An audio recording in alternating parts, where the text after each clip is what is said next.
Hello, and welcome to Education Transformation, the podcast where we are exploring what education is doing now and the shift that we need to make for humanity to evolve in a direction that will sustain us and help us live equitably and peacefully on the planet together.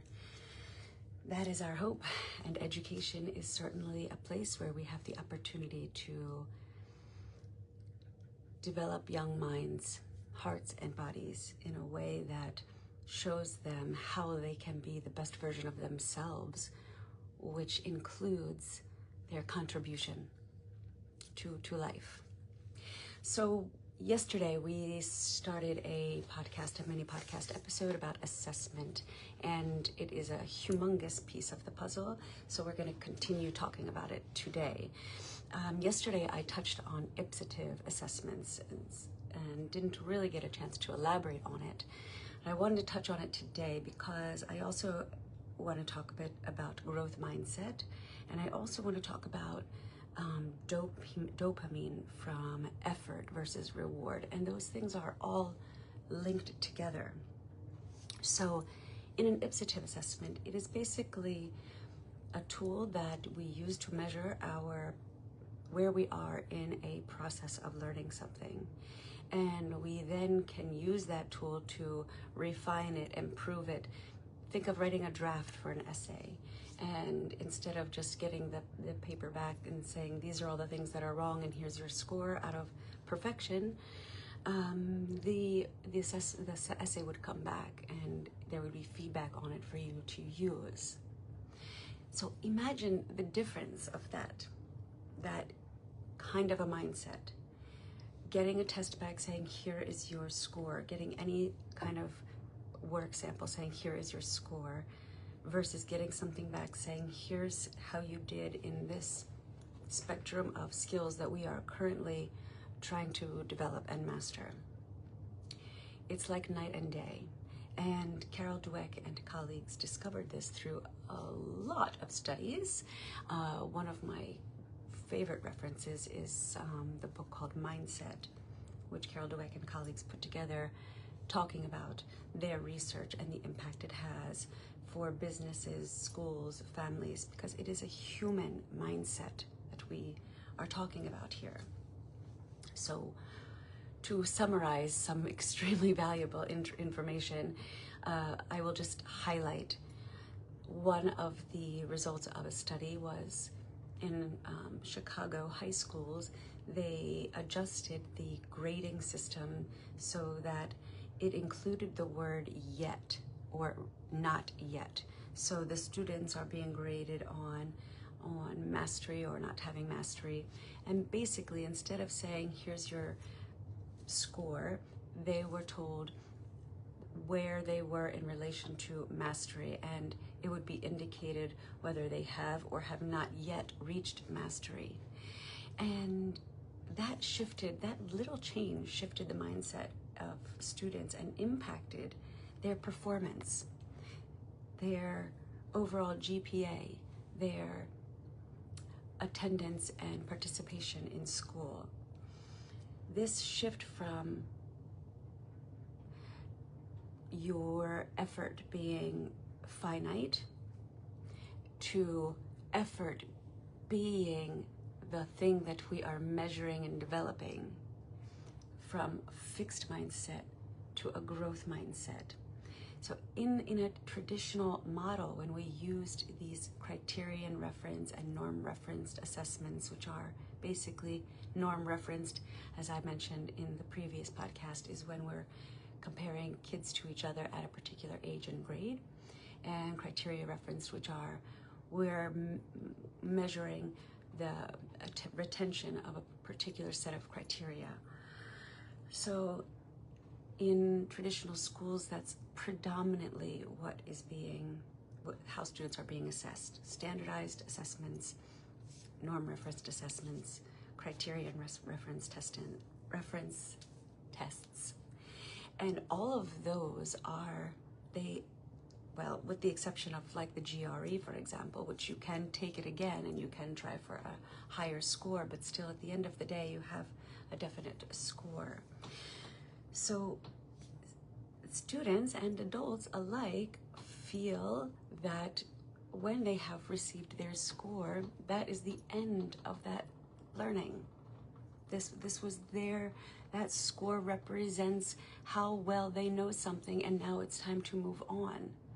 But that kind of mindset does not encourage, motivate, excite anyone about making progress, because it is just this steady experience of disappointment for most people because they are not measuring at perfect or near perfect.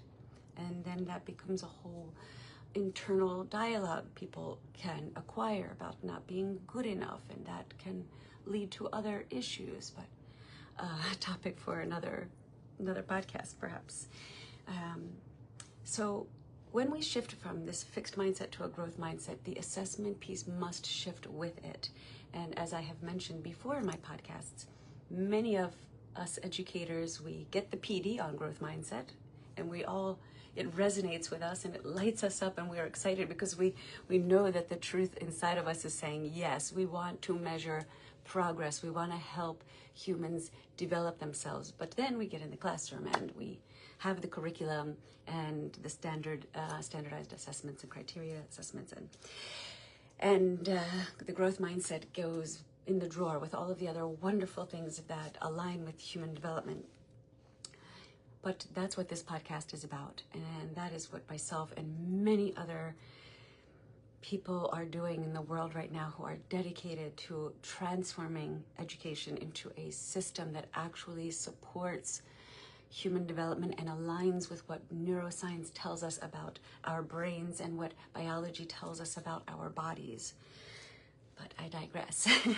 So we want assessment to have its purpose, and the purpose should be to help us develop ourselves, to develop skills, to understand where we are in the process of learning, so that we can set goals and target learning objectives for a variety of reasons. I'm of the belief that those reasons should come from the people who are participating in the learning, that they should be taught from a very young age how to identify learning objectives that they want to achieve, and they should be included in the process of identifying ways to achieve them, and they should be included in the process of assessing the effectiveness of how well they achieved them, and then using that analysis to evaluate paths forward and creating new systems or modifying systems. This is the path of assessment and progression, the process of learning that the Always Meaningful Education model fosters and cultivates. The AME framework is a living framework, and it is created that way. It is designed that way on purpose, because almost 30 years in fighting in the traditional system, I don't like to use that word, but it's mostly true, trying to change it within the system, and realizing how the bureaucracy of the testing companies and all of the politics and all of the money, and how it's all just created to, in my opinion, keep the current competitive class system structure that we currently live in.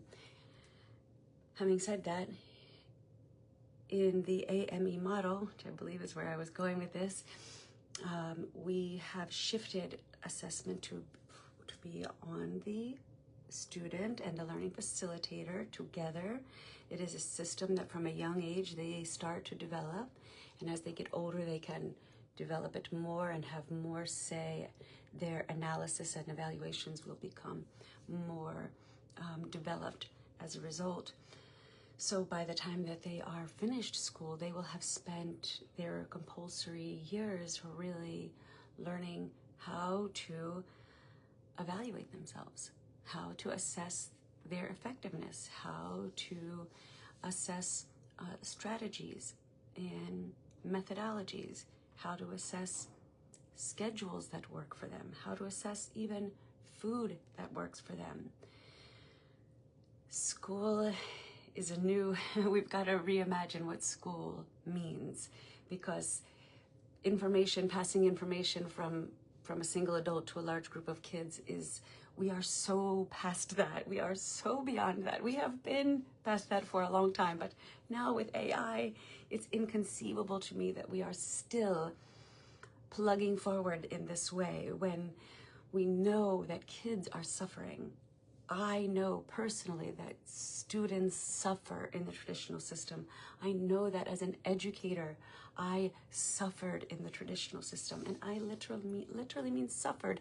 And assessment was almost always the driving factor behind it, because your job rating, your students' scores, your school's rating are so heavily weighted in these various forms of assessment that are often on disconnected, irrelevant, and meaningless learning objectives to the students anyway. I mean, we as adults often can see the big picture, but it's difficult to communicate that to kids when they have this amazing innate curiosity, and I believe intrinsic motivation. And thank you for reminding me about that, because let me get back to my intention for today's podcast, which is connected to intrinsic motivation and the neuroscience behind what drives AME, which is the idea of dopamine coming from effort versus a reward. Okay, so in the traditional model, your grade is the reward. Everything that you are obtaining as a result of any effort is the reward, and it's a final thing that comes at the end. And what happens, according to neuroscience, in our brains when that is the case is maybe initially the dopamine is a pretty high. At the end of that, whatever it is, you studied very hard and you got a good grade. But what happens over time is that we get less and less enjoyment out of those rewards. So you can imagine why then kids start out being really excited about school in the early years, right? And they get those gold stars and they get their happy face and all of these little dopamine drips. But by the time middle school is rolling around, they are not getting dopamine drips from their test scores. But what neuroscience has discovered is that, which AIM has long believed, is that we also get dopamine from effort. I remember this from my competitive running days, that you hit that time in the running when you have felt like you want to give up and you run through it, and then suddenly your body gets you get that second wind, right? So if we can shift education away from this fixed mindset kind of system that is very competitive in an individual nature, and that gives students rewards for these completed tasks, which are very repetitive, if we can switch away from that and switch to an education system that teaches kids from a very young age that perseverance is the reward, right? That taking on the challenge is the exciting part. Pushing yourself beyond what you think you're capable of, trying that seemingly impossible problem. If they not only understand the neuroscience of it, but if they are being facilitated by learners who practice it and experience it, and they are given multiple opportunities to experience it themselves, pursuing things that they are intrinsically curious about, they will then understand it experientially, right? They will know it. And what a gift to empower young humans with that kind of knowledge, to say, this is how your brain works. So I know you've been excited to get the point or the gold star or the A+, but there's another way to get your body excited, and it is focused on your effort and the process.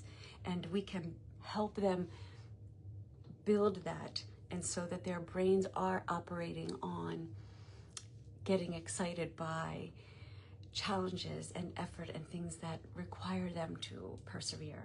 So back to the beginning, Ipsative test assessments, they allow for that, right? Because you're getting feedback and then you're using it to improve and improve. And in the Always Meaningful Education model, in every learning journey that begins with a student's curiosity and goes through a phase of inputting and creating to an output phase that culminates in contribution, assessment is meaningful and relevant throughout.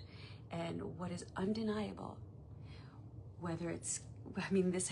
AIM has been utilized by students all around the world, and what is undeniable is that when kids understand how their brain works, when they understand the value of developing and growing themselves in ways that are meaningful and relevant to them, and they have the experience of getting excited by that, when they have made the collective decision to contribute their skills in a meaningful way, and they get that feedback back in real time, it causes a shift in them, one that plants a seed of personal growth, personal development, competition with oneself to get better and better, and to develop one's ability to contribute meaningfully, uniquely, and in a way that excites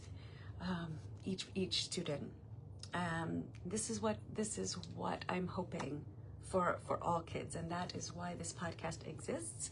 I hope we plan to have more live sessions, and during those live sessions, I would love to have people post a message, or we'll figure out the technology about this. I'm not sure if you can call in yet, but that would be cool as well. I will continue to develop my knowledge of the technology that's available to me, and these podcasts will hopefully become more interactive and engaging over time.